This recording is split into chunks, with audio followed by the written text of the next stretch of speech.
بسم الله الرحمن الرحيم ياسين والقرآن الحكيم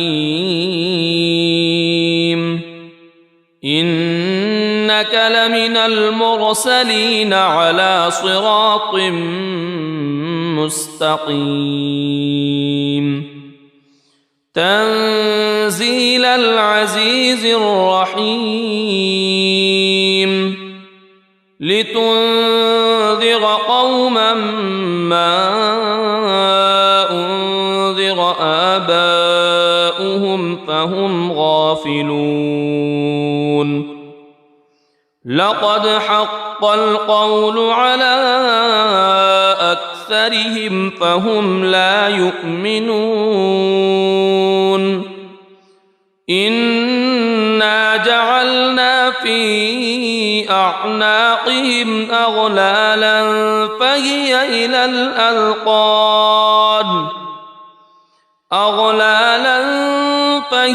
إلى الأذقان فهم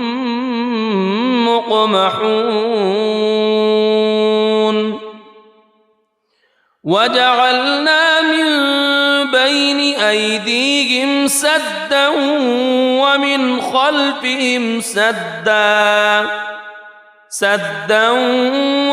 خلفهم سدا فأغشيناهم فهم لا يبصرون وسواء عليهم أأنذرتهم أم لم تنذرهم لا يؤمنون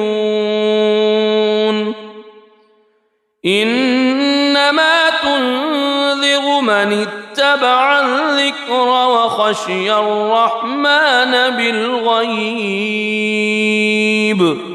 فبشره بمغفرة وأجر كريم إنا نحن نحيي الموتى ونكتب ما قدموا وآثارهم وكل شيء أحصيناه في إمام مبين واضرب لهم مثلا أصحاب القرية إذ جاءها المرسلون إذ أرسلنا إليهم اثنين فكذبوهما فعززنا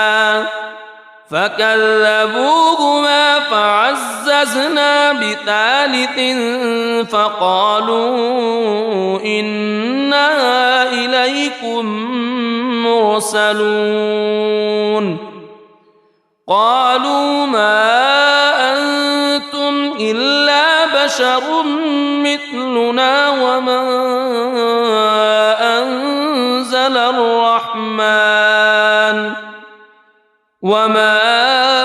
أنزل الرحمن من شيء إن أنتم إلا تكذبون قالوا ربنا يعلم إنا إليكم لمرسلون وما علينا إلا البلاغ المبين قالوا إنا تطيرنا بكم لئن لم تنتهوا لنرجمنكم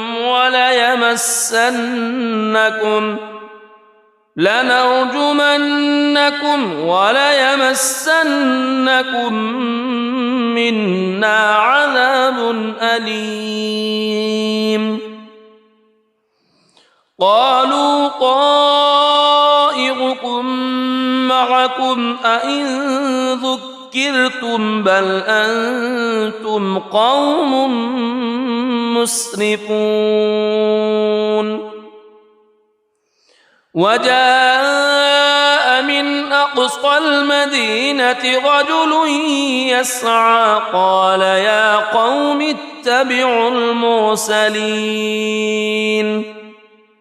اتبعوا من لا يسألكم أجرا وهم مهتدون وما لي لا أعبد الذي فطرني وإليه ترجعون أأتخذ من دونه آلهة إن يردني الرحمن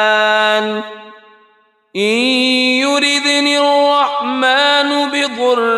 لا تغن عني شفاعتهم شيئا ولا ينقذون إني إذا لفي ضلال مبين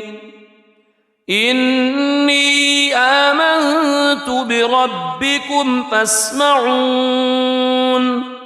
قيل ادخل الجنة قال يا ليت قومي يعلمون بما غفر لي ربي وجعلني من المكرمين وما أنزلنا على قومه من بعده من جند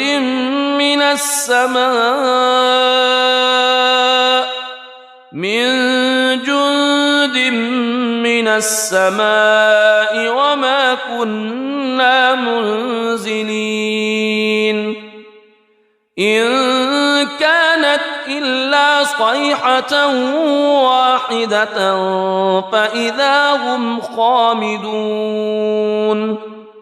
يا حسرة على العباد ما يأتيهم من رسول إلا كانوا به يستهزئون ألم يروا كم أهلكنا قبلهم من القرون أنهم إليهم لا يرجعون وإن كل لما جميع لدينا محضرون وآية لهم الأرض الميتة أحييناها وأخرجنا منها حبا فمنه يأكلون وجعلنا فيها جنات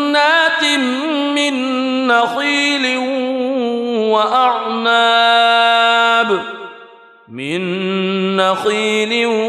وأعناب وفجرنا فيها من العيون ليأكلوا من ثمره وما عملته أيديهم أفلا يشكرون سبحان الذي خلق الأزواج كلها مما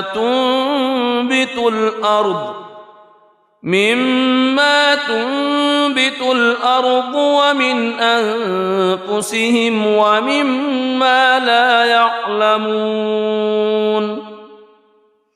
وآية لهم الليل نسلخ منه النهار فإذا هم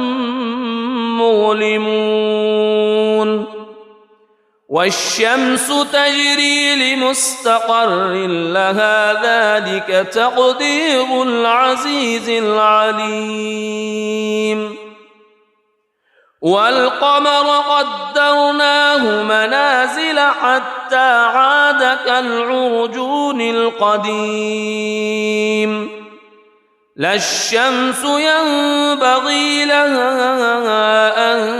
تدرك القمر ولا الليل سابق النهار وكل في فلك يسبحون وآية لهم أنا حملنا ذريتهم في الفلك المشحون وخلقنا لهم من مثله ما يركبون وإن نشأ نغرقهم فلا صريخ لهم ولا هم ينقذون إلا رحمة منا ومتاعا إلى حين وإذا قيل لهم اتقوا ما بين أيديكم وما خلفكم لعلكم ترحمون وما تأتيهم من آية من آيات ربهم إلا كانوا عنها معرضين وإذا قيل لهم أنفقوا مما رزقكم الله قال الذين كفروا للذين آمنوا أنطعم من لو يشاء الله أطعمه إن أنتم إلا في ضلال مبين ويقولون متى هذا الوعد إن كنتم صادقين ما ينظرون إلا صيحة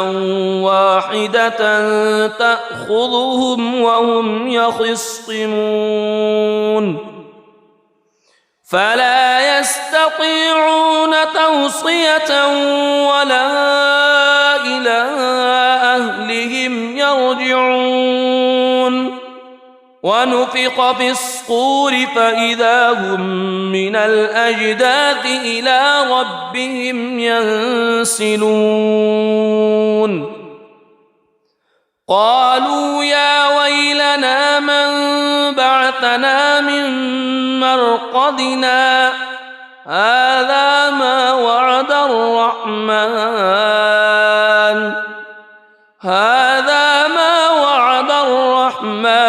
وصدق المرسلون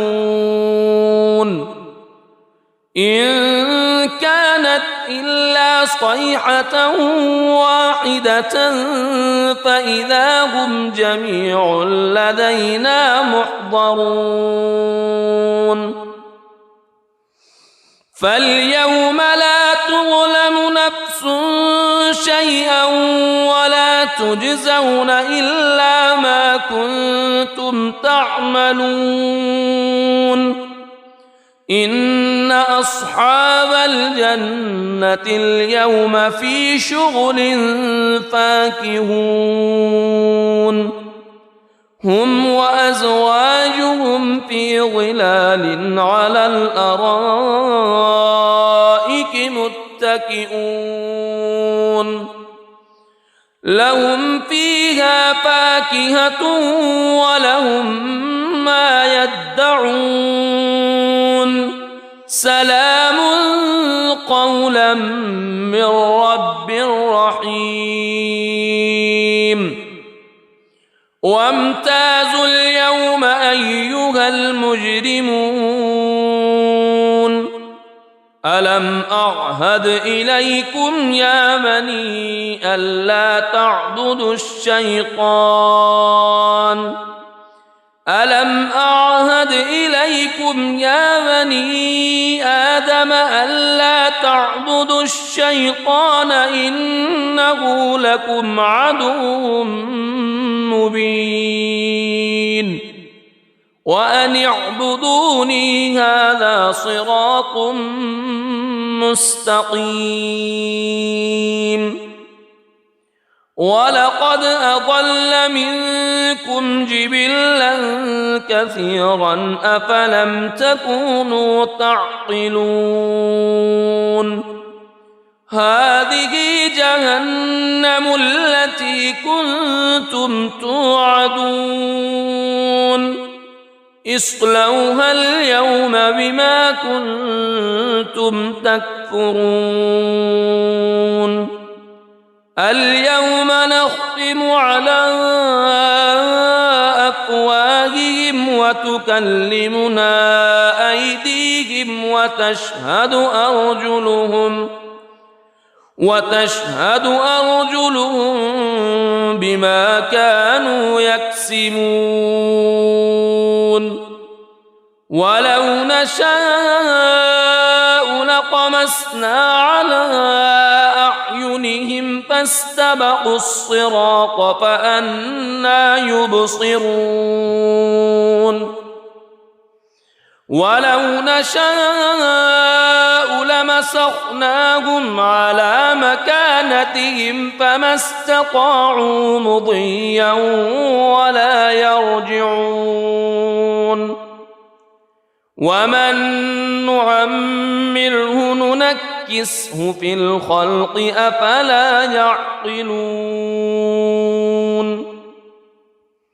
وما علمناه الشعر وما ينبغي له إن هو إلا ذكر وقرآن مبين لينذر من كان حيا ويحق القول على الكافرين أولم يروا أنا خلقنا لهم مما عملت أيدينا أنعاما فهم لها مالكون وذللناها لهم فمنها ركوبهم ومنها يأكلون ولهم فيها منافع ومشارب أفلا يشكرون واتخذوا من دون الله آلهة لعلهم ينصرون لا يستطيعون نصرهم وهم لهم جند محضرون فلا يحزنك قولهم إنا نعلم ما يسرون وما يعلنون أولم ير الإنسان أنا خلقناه من نطفة فإذا هو خصيم مبين وضرب لنا مثلا ونسي خلقه قال من يحيي العظام وهي رميم قل يحييها الذي أنشأها أول مرة وهو بكل خلق عليم الذي جعل لكم من الشجر الأخضر نارا فإذا أنتم منه توقدون أوليس الذي خلق السماوات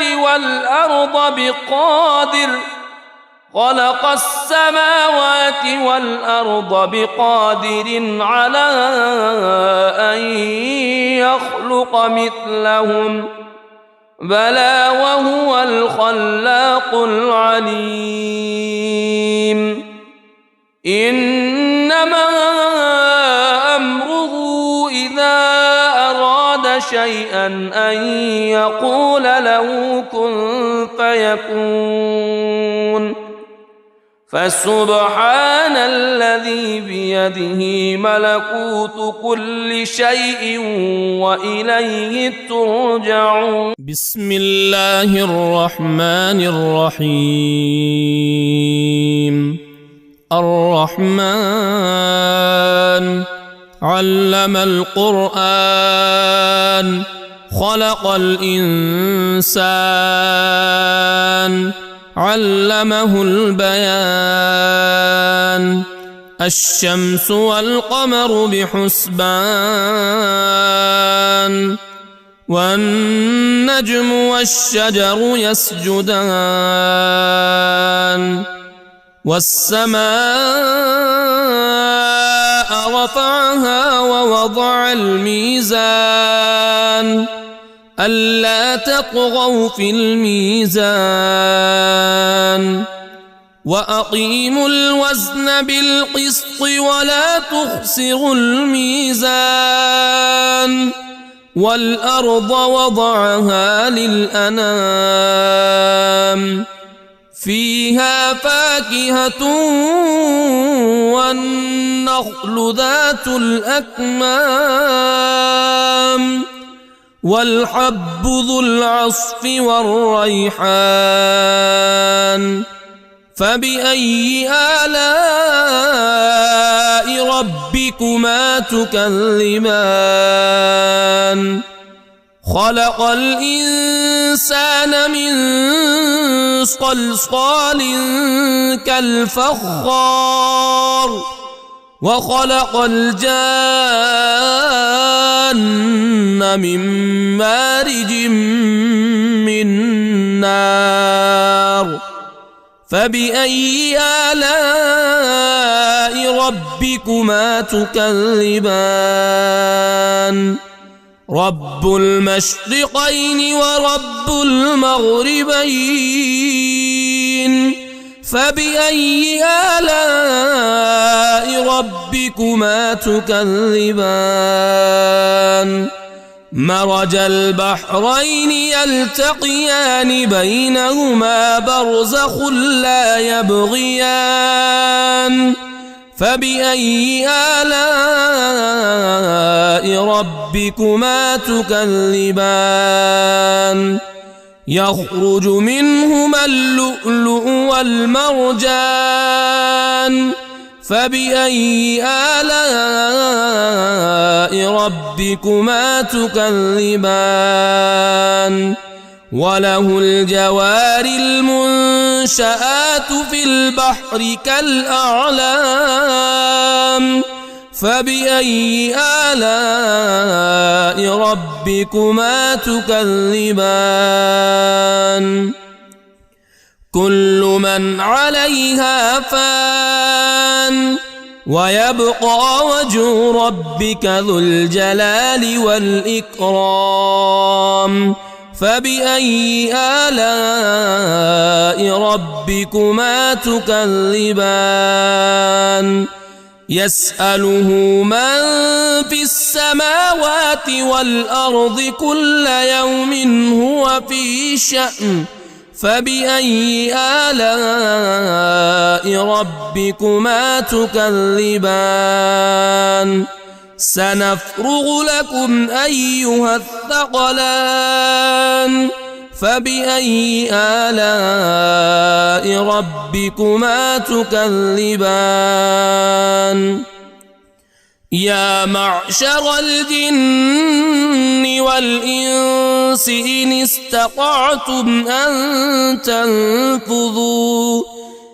استطعتم أن تنفذوا من أقطار السماوات والأرض فانفذوا لا تنفذون إلا بسلطان فبأي آلاء ربكما تكذبان يرسل عليكما شواظ من نار ونحاس فلا تنتصران فبأي آلاء ربكما تكذبان فإذا انشقت السماء فكانت وردة كالدهان فبأي آلاء ربكما تكذبان فيومئذ لا يسأل عن ذنبه إنس ولا جان فبأي آلاء ربكما تكذبان يعرف المجرمون بسيماهم فيؤخذ بالنواصي والأقدام فبأي آلاء ربكما تكذبان هذه جهنم التي يكذب بها المجرمون يطوفون بينها وبين حميم آن فبأي آلاء ربكما تكذبان ولمن خاف مقام ربه جنتان فبأي آلاء ربكما تكذبان ذواتا أفنان فبأي آلاء ربكما تكذبان فيهما عينان تجريان فبأي آلاء ربكما تكذبان فيهما من كل فاكهة زوجان فبأي آلاء ربكما تكذبان متكئين على فرش بطائنها من استبرق وجنى الجنتين دان فبأي آلاء ربكما تكذبان فيهن قاصرات الطرف لم يطمثهن إنس قبلهم ولا جان فبأي آلاء ربكما تكذبان كأنهن الياقوت والمرجان فبأي آلاء ربكما تكذبان هل جزاء الإحسان إلا الإحسان فبأي آلاء ربكما تكذبان ومن دونهما جنتان فبأي آلاء ربكما تكذبان مدهامتان فبأي آلاء ربكما تكذبان فيهما عينان نضاختان فبأي آلاء ربكما تكذبان فيهما فاكهة ونخل ورمان فبأي آلاء ربكما تكذبان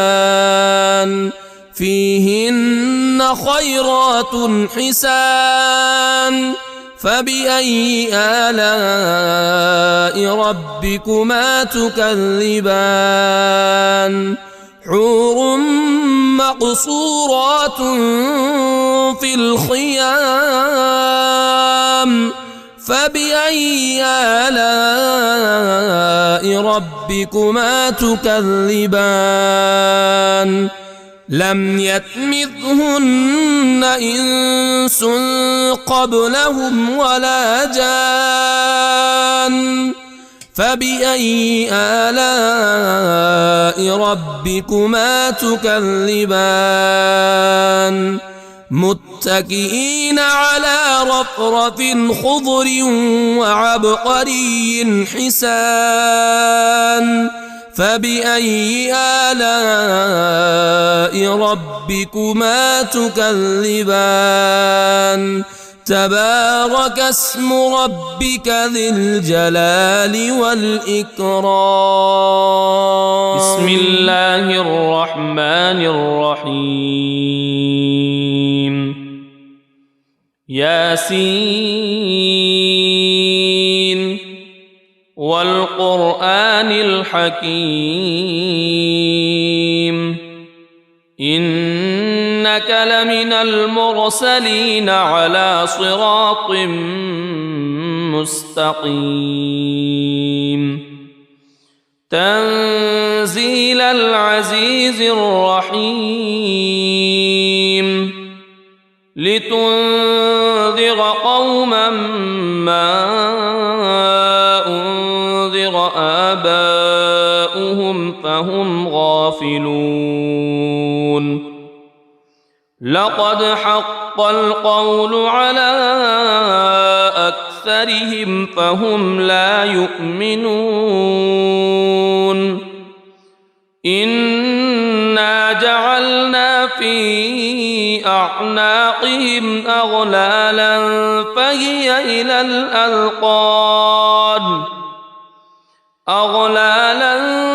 فهي إلى الأذقان فهم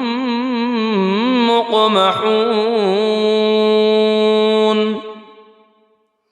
وجعلنا من بين أيديهم سدا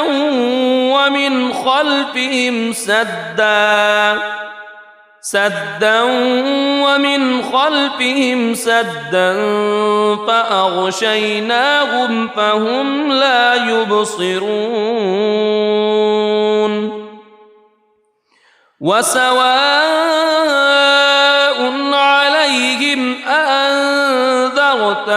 أم لم تنذرهم لا يؤمنون إنما تنذر من اتبع الذكر وخشي الرحمن بالغيب فبشره بمغفرة وأجر كريم إنا نحن نحيي الموتى ونكتب ما قدموا وآثارهم وكل شيء أحصيناه في إمام مبين واضرب لهم مثلا أصحاب القرية إذ جاءها المرسلون إذ أرسلنا إليهم اثنين فكذبوهما فعززنا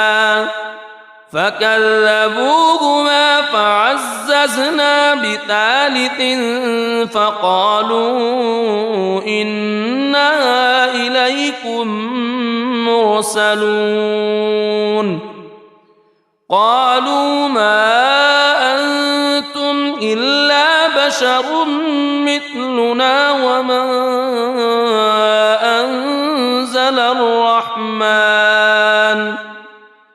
وما أنزل الرحمن من شيء إن أنتم إلا تكذبون قالوا ربنا يعلم إنا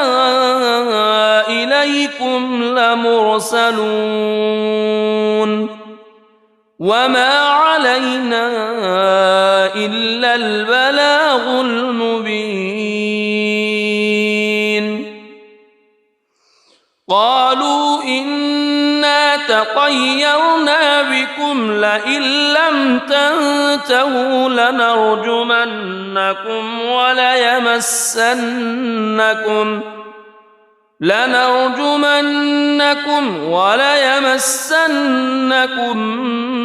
منا عذاب أليم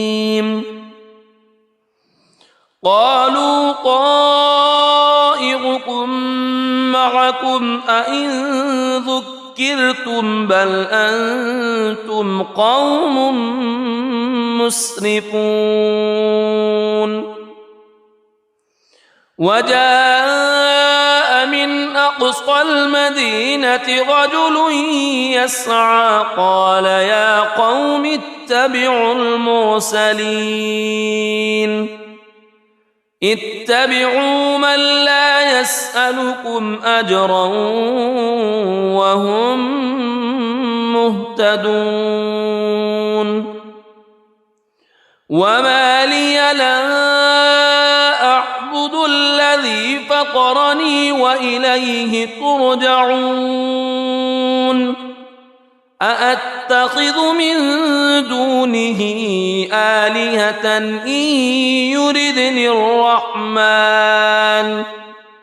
إن يردني الرحمن بضر لا تغن عني شفاعتهم شيئا ولا ينقذون إني إذا لفي ضلال مبين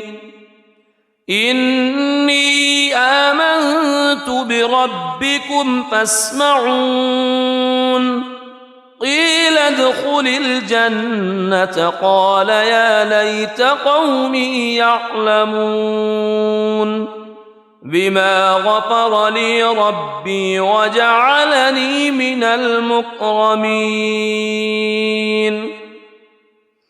وما أنزلنا على قومه من بعده من جند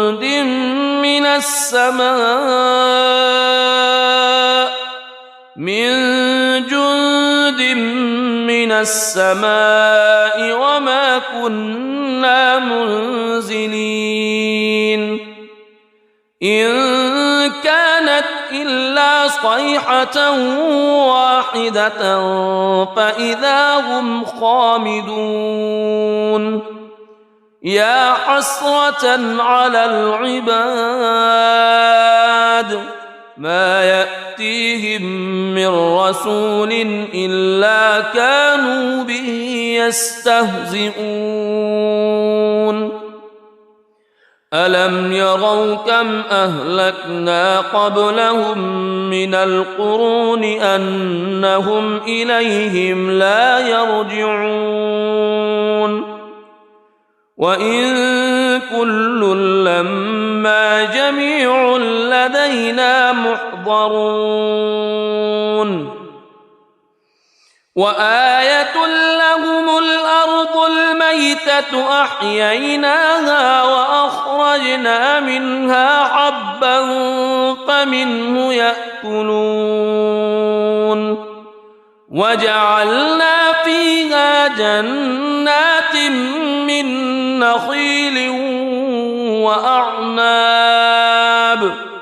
من نخيل وأعناب وفجرنا فيها من العيون ليأكلوا من ثمره وما عملته أيديهم أفلا يشكرون سبحان الذي خلق الأزواج كلها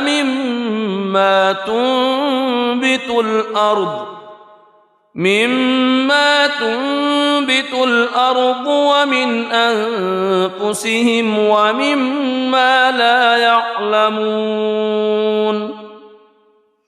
وآية لهم الليل نسلخ منه النهار فإذا هم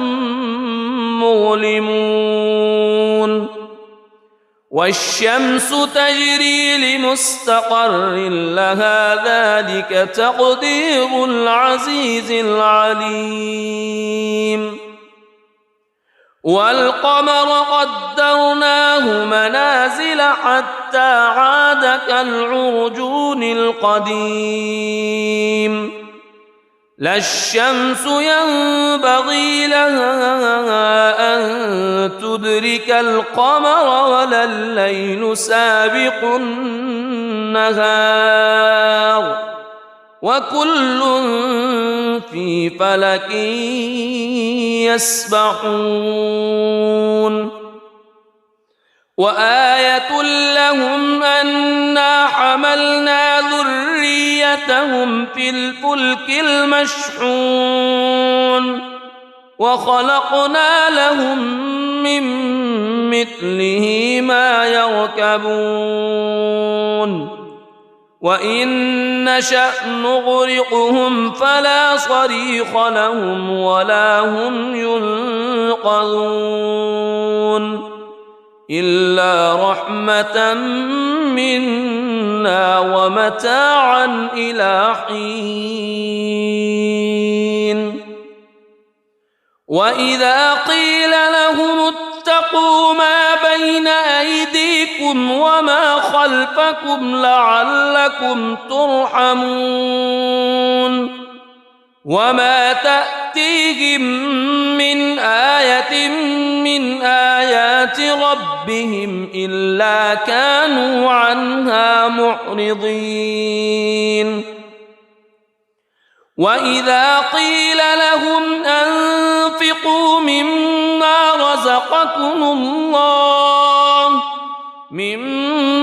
رزقكم الله قال الذين كفروا للذين آمنوا أنطعم من لو يشاء الله أطعمه إن أنتم إلا في ضلال مبين ويقولون متى هذا الوعد إن كنتم صادقين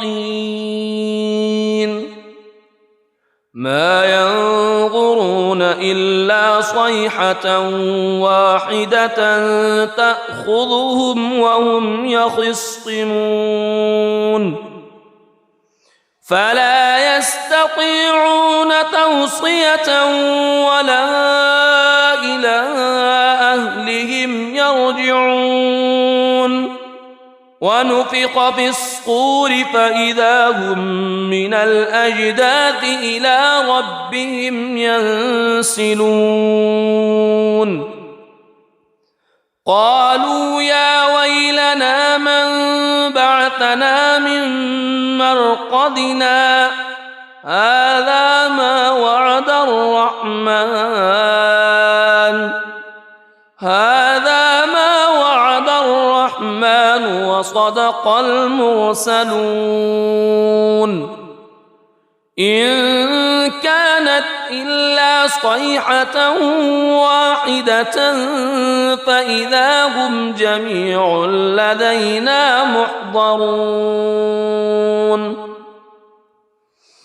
فاليوم لا تظلم نفس شيئا ولا تجزون إلا ما كنتم تعملون إن أصحاب الجنة اليوم في شغل فاكهون هم وأزواجهم في ظلال على الأرائك متكئون لهم فيها فاكهة ولهم ما يدعون سلام قولا من رب رحيم وامتازوا اليوم أيها المجرمون ألم أعهد إليكم يا بني ألا تعبدوا الشيطان ألم أعهد إليكم يا بني آدم ألا تعبدوا الشيطان إنه لكم عدو مبين وأن اعبدوني هذا صراط مستقيم ولقد أضل منكم جبلا كثيرا أفلم تكونوا تعقلون هذه جهنم التي كنتم توعدون اصلوها اليوم بما كنتم تكفرون اليوم نختم على أفواههم وتكلمنا أيديهم وتشهد أرجلهم بما كانوا يكسبون ولو نشاء لطمسنا على أعينهم فاستبقوا الصراط فأنى يبصرون ولو نشاء لمسخناهم على مكانتهم فما استطاعوا مضيا ولا يرجعون ومن نعمره ننكسه في الخلق أفلا يعقلون وما علمناه الشعر وما ينبغي له إن هو إلا ذكر وقرآن مبين لينذر من كان حيا ويحق القول على الكافرين أولم يروا أنا خلقنا لهم مما عملت أيدينا أنعاما فهم لها مالكون وذللناها لهم فمنها ركوبهم ومنها يأكلون ولهم فيها منافع ومشارب أفلا يشكرون واتخذوا من دون الله آلهة لعلهم ينصرون لا يستطيعون نصرهم وهم لهم جند محضرون فلا يحزنك قولهم إنا نعلم ما يسرون وما يعلنون أولم ير الإنسان أنا خلقناه من نطفة فإذا هو خصيم مبين وضرب لنا مثلا ونسي خلقه قال من يحيي العظام وهي رميم قل يحييها الذي أنشأها أول مرة وهو بكل خلق عليم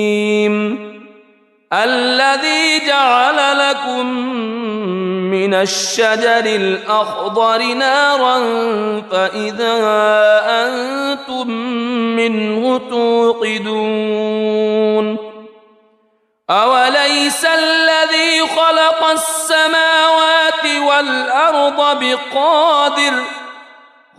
السماوات والأرض بقادر على أن يخلق مثلهم بلى وهو الخلاق العليم إنما أمره إذا أراد شيئا أن يقول له كن فيكون فسبحان الذي بيده ملكوت كل شيء وإليه ترجعون. بسم الله الرحمن الرحيم. الرحمن علم القرآن خلق الإنسان علمه البيان. الشمس والقمر بحسبان والنجم والشجر يسجدان. والسماء رفعها ووضع الميزان ألا تطغوا في الميزان وأقيموا الوزن بالقسط ولا تخسروا الميزان. والأرض وضعها للأنام فيها فاكهة والنخل ذات الأكمام والحب ذو العصف والريحان. فبأي آلاء ربكما تكذبان؟ خلق الإنسان من صلصال كالفخار وخلق الجان من مارج من نار. فبأي آلاء ربكما تكذبان؟ رب المشرقين ورب المغربين. فبأي آلاء ربكما تكذبان؟ مرج البحرين يلتقيان بينهما برزخ لا يبغيان. فبأي آلاء ربكما تكذبان؟ يخرج منهما اللؤلؤ والمرجان. فبأي آلاء ربكما تكذبان؟ وله الجوار المنشآت في البحر كالأعلام. فبأي آلاء ربكما تكذبان؟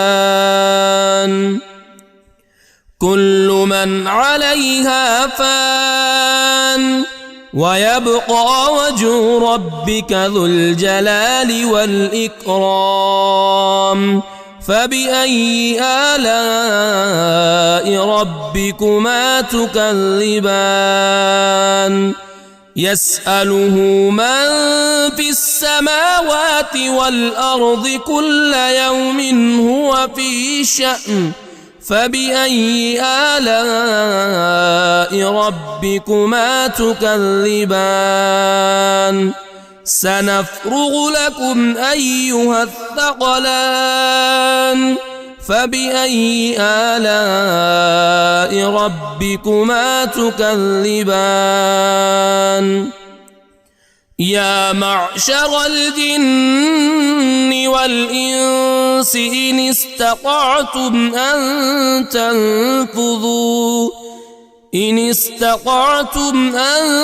تنفذوا من أقطار السماوات والأرض فانفذوا لا تنفذون إلا بسلطان. فبأي آلاء ربكما تكذبان؟ يرسل عليكما شواظ من نار ونحاس فلا تنتصران. فبأي آلاء ربكما تكذبان فإذا انشقت السماء فكانت وردة كالدهان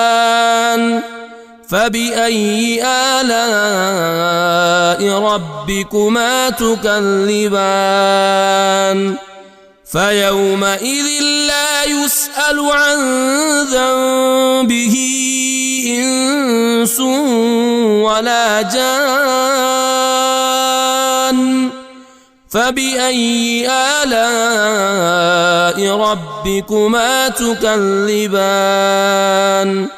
يعرف المجرمون بسيماهم فيؤخذ بالنواصي والأقدام فبأي آلاء ربكما تكذبان هذه جهنم التي يكذب بها المجرمون يطوفون بينها وبين حميم آن فبأي آلاء ربكما تكذبان ولمن خاف مقام ربه جنتان فبأي آلاء ربكما تكذبان ذواتا أفنان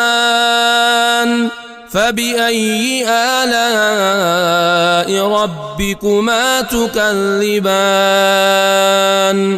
فيهما عينان تجريان فبأي آلاء ربكما تكذبان فيهما من كل فاكهة زوجان فبأي آلاء ربكما تكذبان متكئين على فرش بطائنها من استبرق وجنى الجنتين دان فبأي آلاء ربكما تكذبان فيهن قاصرات الطرف لم يطمثهن إنس قبلهم ولا جان فبأي آلاء ربكما تكذبان كأنهن الياقوت والمرجان فبأي آلاء ربكما تكذبان هل جزاء الإحسان إلا الإحسان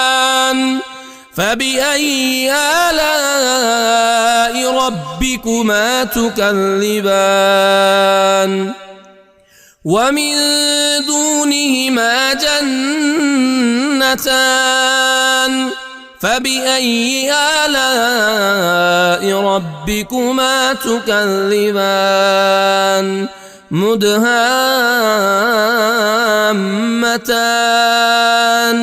فبأي آلاء ربكما تكذبان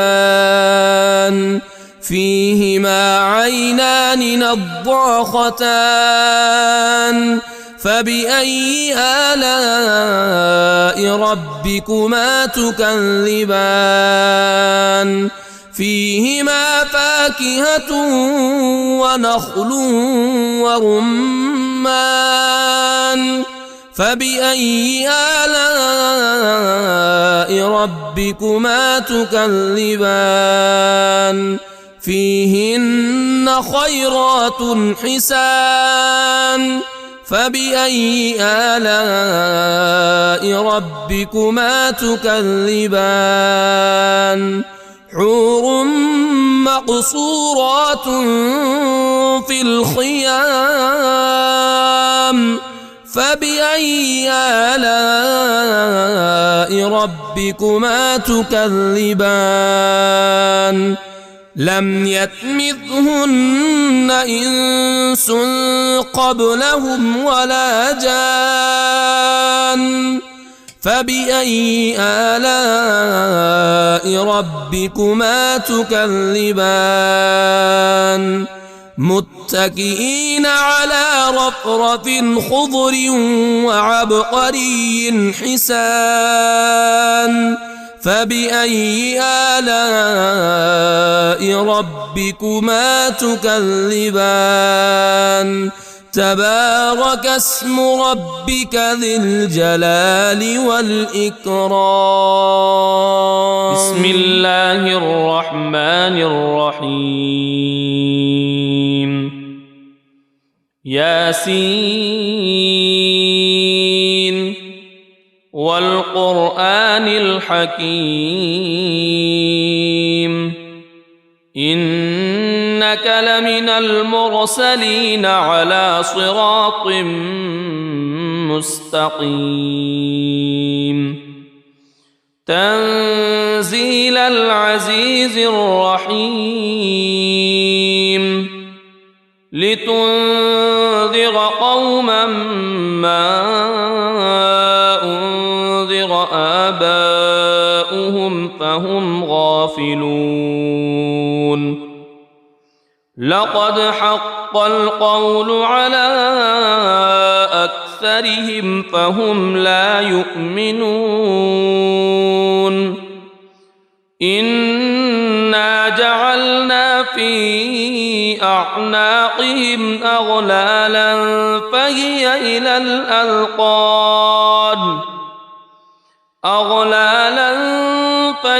إلى الأذقان فهم مقمحون وجعلنا من بين أيديهم سدا ومن خلفهم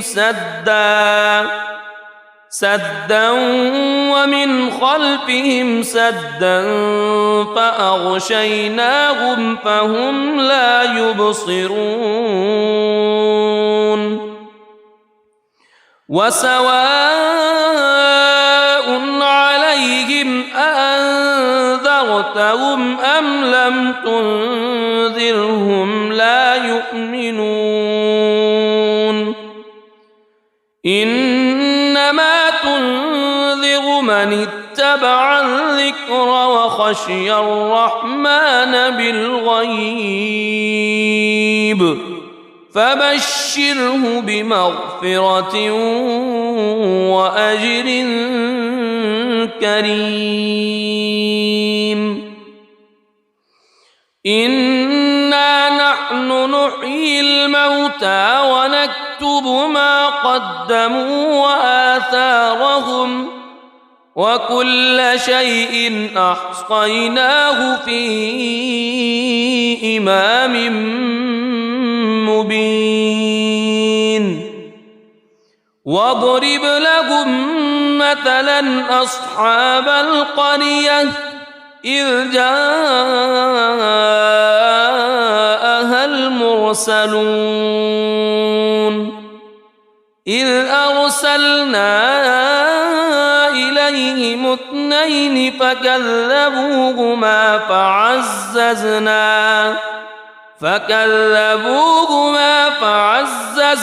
بثالث فقالوا إنا إليكم مرسلون قالوا ما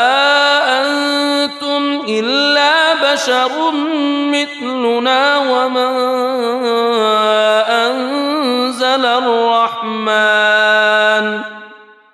وما أنزل الرحمن من شيء إن أنتم إلا تكذبون قالوا ربنا يعلم إنا إليكم لمرسلون وما علينا إلا البلاغ المبين قالوا إنا تطيرنا بكم لئن لم تنتهوا لنرجمنكم وليمسنكم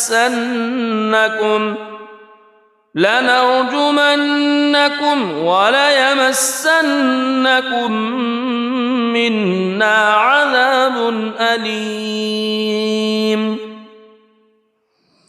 قالوا طائركم معكم أئن ذكرتم بل أنتم قوم مسرفون وجاء من أقصى المدينة رجل يسعى قال يا قوم اتبعوا اتبعوا من لا يسألكم أجرا وهم مهتدون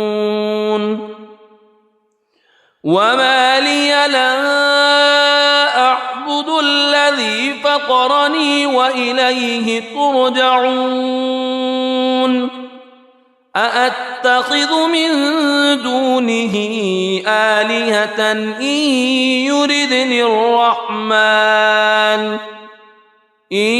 يردني الرحمن بضر لا تغن عني شفاعتهم شيئا ولا ينقذون إني إذا لفي ضلال مبين إني آمنت بربكم فاسمعون قيل ادخل الجنة قال يا ليت قومي يعلمون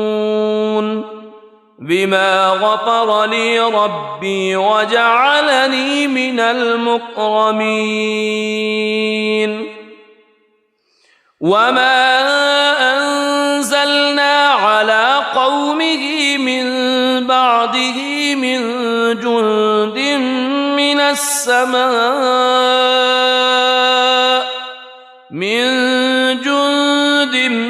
من السماء وما كنا منزلين إن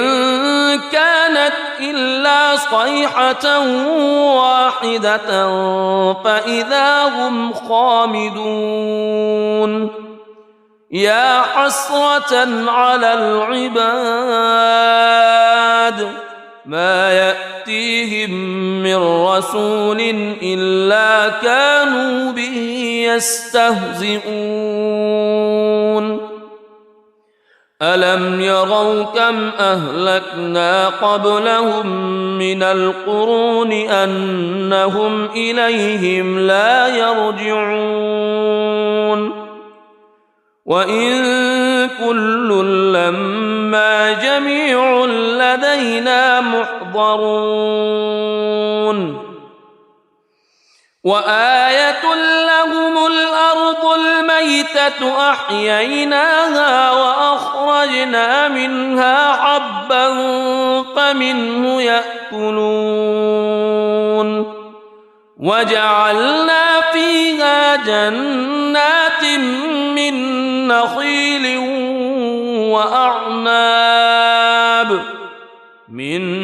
نخيل وأعناب وفجرنا فيها من العيون ليأكلوا من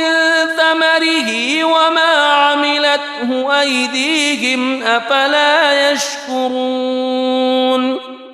سبحان الذي خلق الأزواج كلها مما تنبت الأرض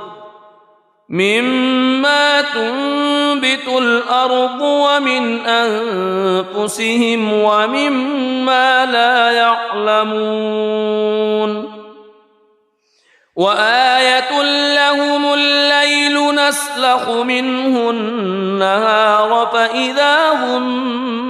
مظلمون والشمس تجري لمستقر لها ذلك تقدير العزيز العليم والقمر قدرناه منازل حتى عاد كالعرجون القديم لا الشمس ينبغي لها أن تدرك القمر ولا الليل سابق النهار وكل في فلك يسبحون وآية لهم أنا حملنا ذريتهم في الفلك المشحون وخلقنا لهم من مثله ما يركبون وإن نشأ نغرقهم فلا صريخ لهم ولا هم ينقذون إلا رحمة منا ومتاعا إلى حين وإذا قيل لهم اتقوا ما بين أيديكم وما خلفكم لعلكم ترحمون وما تأتيهم من آية من آيات ربهم إلا كانوا عنها معرضين وإذا قيل لهم أنفقوا مما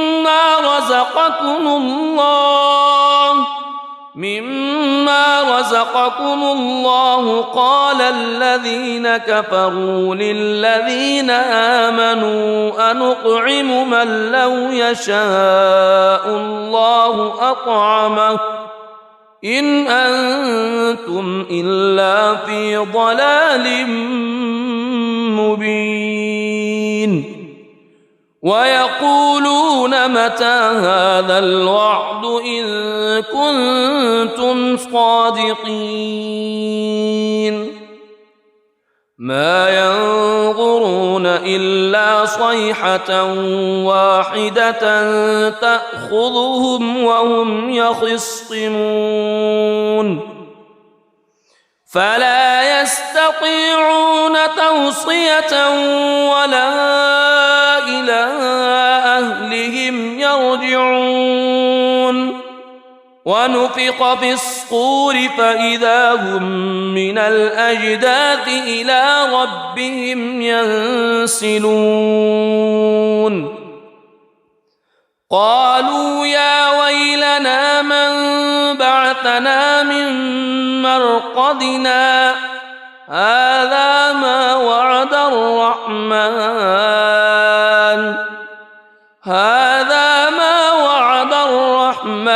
وصدق المرسلون إن كانت إلا صيحة واحدة فإذا هم جميع لدينا محضرون فاليوم لا تظلم نفس شيئا ولا تجزون إلا ما كنتم تعملون إن أصحاب الجنة اليوم في شغل فاكهون هم وأزواجهم في ظلال على الأرائك متكئون لهم فيها فاكهة ولهم ما يدعون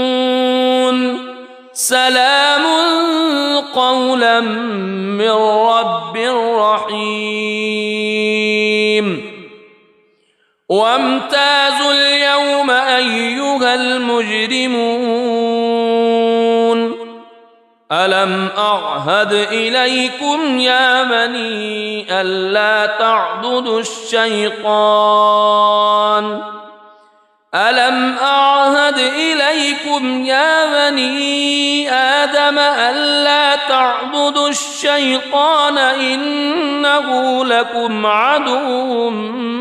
مبين وأن اعبدوني هذا صراط مستقيم ولقد أضل منكم جبلا كثيرا أفلم تكونوا تعقلون هذه جهنم التي كنتم توعدون اصلوها اليوم بما كنتم تكفرون اليوم نختم على أفواههم وتكلمنا أيديهم وتشهد أرجلهم بما كانوا يكسبون ولو نشاء لطمسنا على أعينهم فاستبقوا الصراط فأنى يبصرون ولو نشاء لمسخناهم على مكانتهم فما استطاعوا مضيا ولا يرجعون ومن نعمره ننكسه في الخلق أفلا يعقلون وما علمناه الشعر وما ينبغي له إن هو إلا ذكر وقرآن مبين لينذر من كان حيا ويحق القول على الكافرين أولم يروا أنا خلقنا لهم مما عملت أيدينا أنعاما فهم لها مالكون وذللناها لهم فمنها ركوبهم ومنها يأكلون ولهم فيها منافع ومشارب أفلا يشكرون واتخذوا من دون الله آلهة لعلهم ينصرون لا يستطيعون نصرهم وهم لهم جند محضرون فلا يحزنك قولهم إنا نعلم ما يسرون وما يعلنون أولم يرى الإنسان أنا خلقناه من نطفة فإذا هو خصيم مبين وضرب لنا مثلا ونسي خلقه قال من يحيي العظام وهي رميم قل يحييها الذي أنشأها أول مرة وهو بكل خلق عليم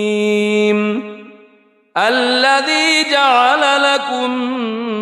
من الشجر الأخضر نارا فإذا أنتم منه توقدون أوليس الذي خلق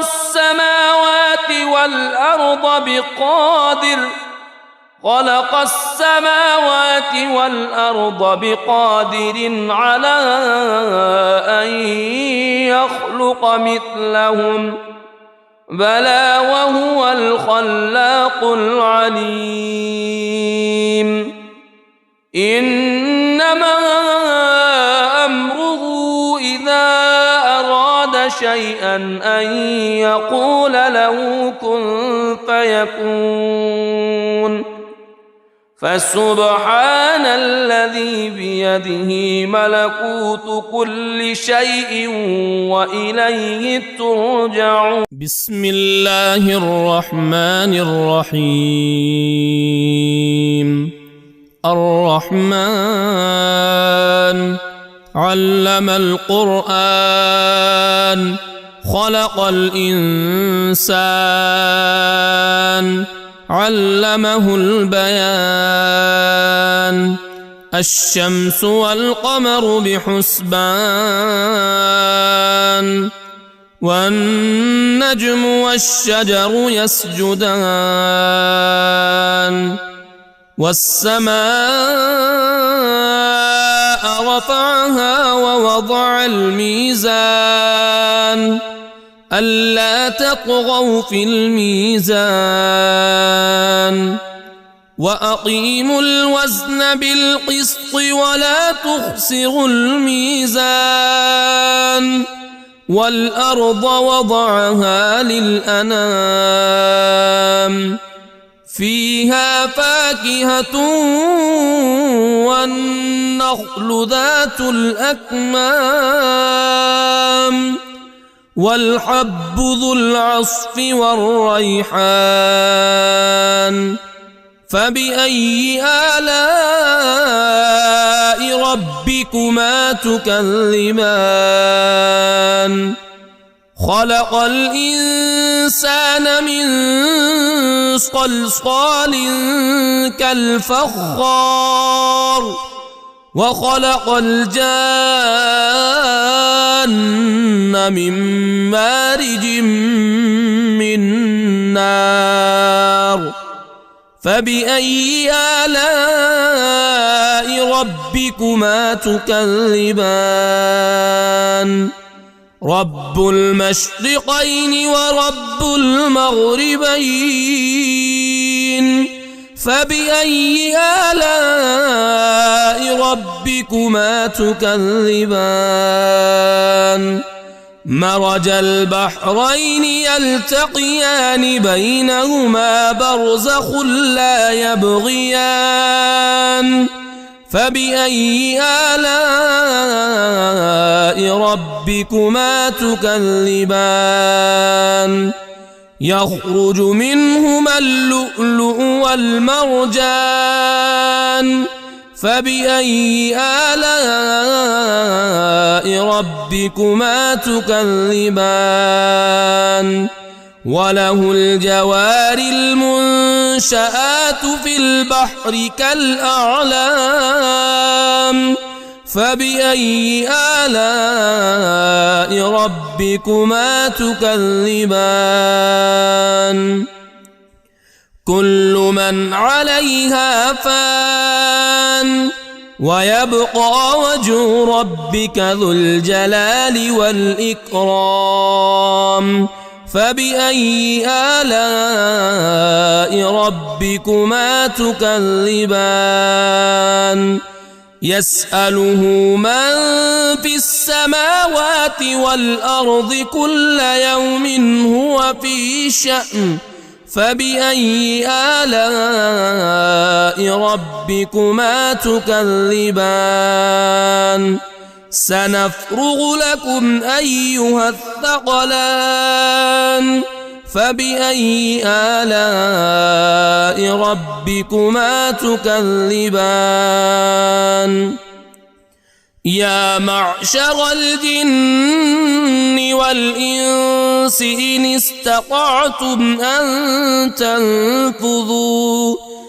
إن استطعتم أن تنفذوا من أقطار السماوات والأرض فانفذوا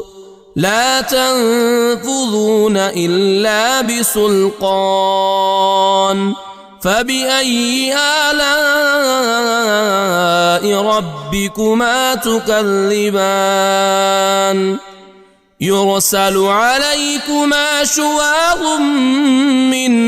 نار ونحاس فلا تنتصران فبأي آلاء ربكما تكذبان فإذا انشقت السماء فكانت وردة كالدهان فبأي آلاء ربكما تكذبان فيومئذ لا يسأل عن ذنبه إنس ولا جان فبأي آلاء ربكما تكذبان يعرف المجرمون بسيماهم فيؤخذ بالنواصي والأقدام فبأي آلاء ربكما تكذبان هذه جهنم التي يكذب بها المجرمون يطوفون بينها وبين حميم آن فبأي آلاء ربكما تكذبان ولمن خاف مقام ربه جنتان فبأي آلاء ربكما تكذبان ذواتا أفنان فبأي آلاء ربكما تكذبان فيهما عينان تجريان فبأي آلاء ربكما تكذبان فيهما من كل فاكهة زوجان فبأي آلاء ربكما تكذبان متكئين على فرش بطائنها من استبرق وجنى الجنتين دان فبأي آلاء ربكما تكذبان فيهن قاصرات الطرف لم يطمثهن إنس قبلهم ولا جان فبأي آلاء ربكما تكذبان كأنهن الياقوت والمرجان فبأي آلاء ربكما تكذبان هل جزاء الإحسان إلا الإحسان فبأي آلاء ربكما تكذبان ومن دونهما جنتان فبأي آلاء ربكما تكذبان مدهامتان فبأي آلاء ربكما تكذبان فيهما عينان نضاختان فبأي آلاء ربكما تكذبان فيهما فاكهة ونخل ورمان رمان فبأي آلاء ربكما تكذبان فيهن خيرات حسان فبأي آلاء ربكما تكذبان حور مقصورات في الخيام فبأي آلاء ربكما تكذبان لم يطمثهن إنس قبلهم ولا جان فبأي آلاء ربكما تكذبان متكئين على رفرف خضر وعبقري حسان فبأي آلاء ربكما تكذبان